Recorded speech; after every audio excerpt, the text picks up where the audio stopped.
자, 드디어 10번째 영상입니다. 그래서 중간에 이벤트도 첨부할게요. 그러니까 열심히 공부합시다. 독립의 법칙과 독립의 법칙을 따르지 않는 연관유전, 그리고 우열의 원리를 따르지 않는 중간유전에 대해서 공부해 볼 텐데요. 이 독립의 법칙이나 우열의 원리를 따르지 않더라도 반드시 이 법칙은 따릅니다. 무엇일까요? 상동 염색체가 각각 쌀세포로 분리되어 들어간다는 법칙이죠. 그렇죠? 분리의 법칙입니다. 분리의 법칙은 항상 따릅니다. 자, 독립의 법칙을 한번 보면 정의를 보겠습니다. 선생님 정의는 어떻게 하라고 했죠? 네, 무조건 외우셔야 합니다. 자, 주어를 봅시다. 두 쌍 이상의 대립 형질이 동시에 유전될 때 각각의 형질을 나타내는 유전자는 다른 유전자에 영향을 주지 않고 독립적으로 분리의 법칙에 따라 유전된다. 이게 무슨 말이지? 왜 그러지? 두 쌍 이상의 대립 형질이 유전될 때 각각 분리의 법칙을 따른다. 이 말입니다. 이건 왜 그런 거냐면 둘이 정말로 다른 염색체 위에 있기 때문이에요. 다른 염색체. 얘네가 상동이고 얘네가 상종이죠. 이 관계를 비상동이라고 하는데 비상동 관계인 이 두 염색체에 각각 그냥 너는 네 길 가고 내는 내 길 가고 A는 A대로 B는 B대로 따로따로 이렇게 생식세포에 들어가는 것을 독립되어 있다. A와 B 유전자는 독립되어 있다라고 말합니다. 그래서 모든 경우를 따져보면 A, B 모두 잡종인 모세포가 있다고 할 때 이 모세포가 만들 수 있는 유전자형은 A, 라지 A or 스몰 a 해서 두 가지, 얘도 라지 B or 스몰 b 해서 두 가지. 동시에 일어나는 사건은 곱하면 네 가지. 네 가지가 맞나 볼까요? 그렇죠. 라지 A, 라지 B, 스몰 a, 스몰 b, 라지 A, 스몰 b, 스몰 a, 라지 b. 이 네 가지가 나오죠. 그래서 독립의 법칙은 굉장히 쉬워요.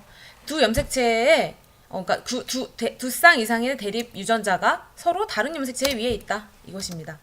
자, 독립의 법칙에 이렇게 A와 B라는 유전자가 서로 잡종이면서 만약에 독립되어 있다라고 하면 생식세포 형성비는 자, 아까 했죠? 생식세포 총 몇 가지 나오죠? 그렇죠. 그 네 가지가 각각 같은 확률 1대1, 1대1, 1대1로 나옵니다. 그럼 얘를 이제 자가교배 했을 때는 요거를 갖다가 요 생식세포를 갖다가 퍼네트 사각형을 그려주면 되겠죠. 여기 라지 A, 스몰 b, 라지 B, 라지 A, 스몰 b, 스몰 a, 라지 B, 스몰 a, 스몰 b. 여기도 마찬가지로 이렇게 자가교배이기 때문에 정자, 난자, 정세포, 난세포의 유전자형이 같을 것입니다. 그래서 이 생식세포의 유전자형을 바깥쪽에 가로, 세로에 적어주고 요 안쪽에는 이 16칸이 나오겠죠. 요 안쪽에는 이 합쳐진 수정했을 때 그 자손의 유전자형 F1 세대 유전자형을 쭉 적어주면 얘는 네 글자, 얘는 두 글자가 되겠죠. 그래서 이렇게 적어주면 총 어떻게 되느냐? 그렇죠. 유명한 비율이 나옵니다. 모두 우성인 것, 하나만 우성인 것, 둘 다 열성인 게 9대 3대 3대 1로 나오게 됩니다. 자, 이 비율을 이용해서 우리가 나중에 자손의 이 자손표를 줘요, 문제에서. 그래서 자손의 유전자 표현형 혹은 유전자형 표현형의 비율을 가지고 이 두 유전자가 독립되어 있는지 혹은 뭐 아닌지를 판단하게 됩니다. 자, 연관군이라고 하는 것을 보겠습니다. 연관되어 있다. 너와 나와 연관되어 있어. 라고 할 때 유전자가 연관되어 있다고 하는 것은 같은 염색체 위에 존재한다는 것을 말합니다. 쉽죠? 그래서 이런 것을 연관군이라고 합니다. 한 염색체에 이렇게 연관된 유전자의 무리를 말하죠. 그래서 각 생물의 연관군의 수는 n입니다. n. 그럼 사람의 연관군의 수는 몇일까요? 그렇죠. 사람의 연관군의 수는 23이겠죠.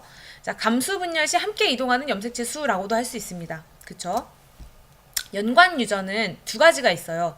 일단 A와 B 두 가지 대립 유전자 쌍만 고려했을 때 라지 A, 라지 B 혹은 라지 A, 스몰 b가 이렇게 연관돼 있다. 그러면 이것을 상인 연관이라고 합니다. 우성끼리 열성끼리 그리고 우성 열성이 이렇게 섞여서 있다. 그러면 상반 연관이라고 합니다.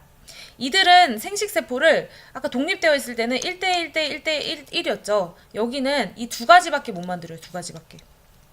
그러다 보니까 얘를 자가교배시켰을 때 이것도 마찬가지로 똑같이 이렇게 표를 그려서 해보시면은 퍼네트 사각형을 그려서 해보면 요런 결과가 나와요. 여러분 해보세요. 그러면 모두 우성인 것 혹은 모두 열성인 게 3대 1대 1이에요. 그러니까 이거 어떻게 하냐면은 얘는 그 모두 우성인 것, 하나만 우성인 것, 둘 다 열성인 것이 3대 0대 0대 1이다. 그리고 얘는 해보면 여기 해보면 압니다. 해보면 이 퍼네트 삼각형 한번 그려서 한번 해보세요. 해보면 얘는 2대 1대 1대 0이 됩니다. 독립의 법칙의 비율은 뭐였죠? 독립의 법칙에 그러니까 이런 거를 A와 B가 둘 다 라지 스몰 섞여 있죠. 양성 잡종이라고 하는데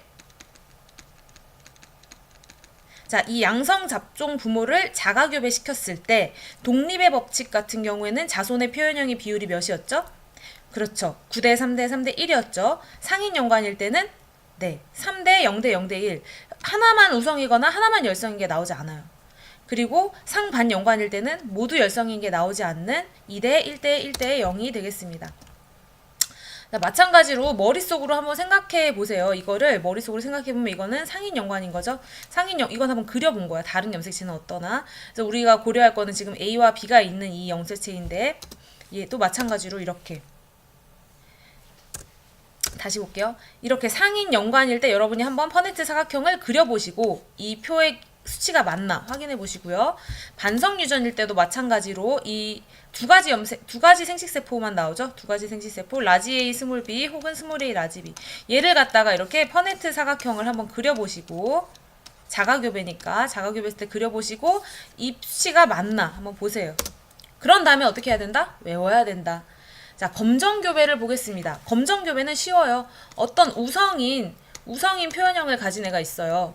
근데 만약에 그냥 A라고 할게요. 얘가 우성이라면, 우성의 표현형을 가졌다면 유전자형이 라지 A일 수도 있고 스몰 A일 수도 있죠. 그럼 우리가 이걸 확신할 수 없어. 그래서 확신할 수 없기 때문에 얘를 검정교배, 테스트 교배라고 하는데 순종 열성과 교배시켜줍니다. 순종 열성은 스몰 A겠죠.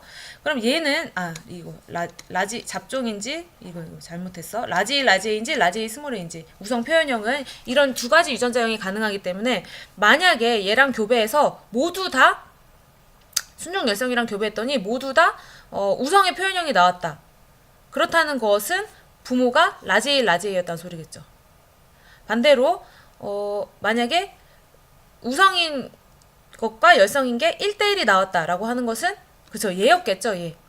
즉 자손의 표현형의 검정교배 결과 자손의 표현형의 비를 통해서 그 알고 싶은 부모의 생식세포의 유전자형의 비를 알 수 있어요. 좀 말이 어려운데 만약에 이게 열성이면 당연히 순종이기 때문에 묻지도 않겠죠. 궁금하지도 않고. 근데 우성의 표현형이란 말이야. 근데 얘가 순종인지 잡종인지 알고 싶어. 그럴 때는 순종 열성인 애랑 교배를 시켜라. 이거를 검정교배라고 한다. 그래서 이 검정교배 결과 나온 자손의 표현형의 비율을 보고 우리가 얘가 순종이었는지 잡종이었는지 알 수 있다. 모두가 우성의 자손이 나온다면 당연히 얘는 순종이었을 거고 1대1로 나온다면 그렇지. 잡종이었을 거다. 즉 100%잖아. 100%. 자손이 100% 하면은 얘는 다 100%. 자손이 1대1, 우성 대 열성이 1대1, 그럼 얘도 생식세포 라지 A 홀 스몰 A 만들 수 있다. 이 얘기입니다. 자, 요 비율 여러분 이 표를 딱 여러분 머릿속에 넣고 무조건 외워야 됩니다. 이걸 외우지 않으면 재수생을 이길 수가 없고요. 이걸 외워야지만 유전 문제를 굉장히 재밌고 빠르게 풀 수 있습니다. 퍼네트 사각형을 여러분이 그려보시고 이 수치를 한번 증명을 해보신 다음에는 어떻게 해야 된다? 외운다. 수학도 마찬가지죠. 유도한 다음엔 어떡하죠? 외웁니다. 자, 중간 유전을 보겠습니다. 중간 유전은 독립의 법칙도 따르고 분리의 법칙도 따르는데 우열관계가 불완전해요. 우열관계가 불완전해서 그 잡종인 경우 우리는 우열의 법칙이면은 만약에 라지 R, 스몰 R 이게 있었다. 그럼 얘는 둥근 안두였잖아요. 그렇지 않은 거야.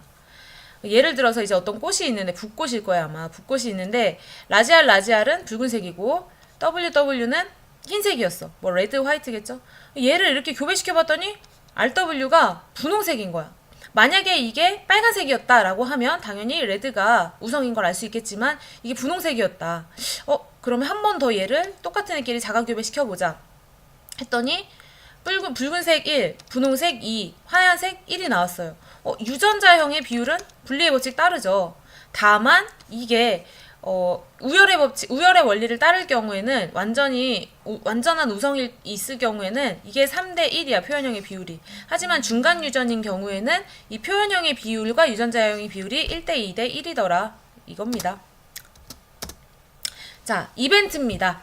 이 문제의 풀이와 정답을 연습장에 쓴 다음에 선생님한테 보이게, 글씨가 보이게 사진으로 찍어서 밴드 채팅으로 보내주세요. 오늘 쌤이 주말에 약속이 있어서 나가는데 굉장히 좋은 선물을 사놓겠습니다. 이상 마치겠습니다.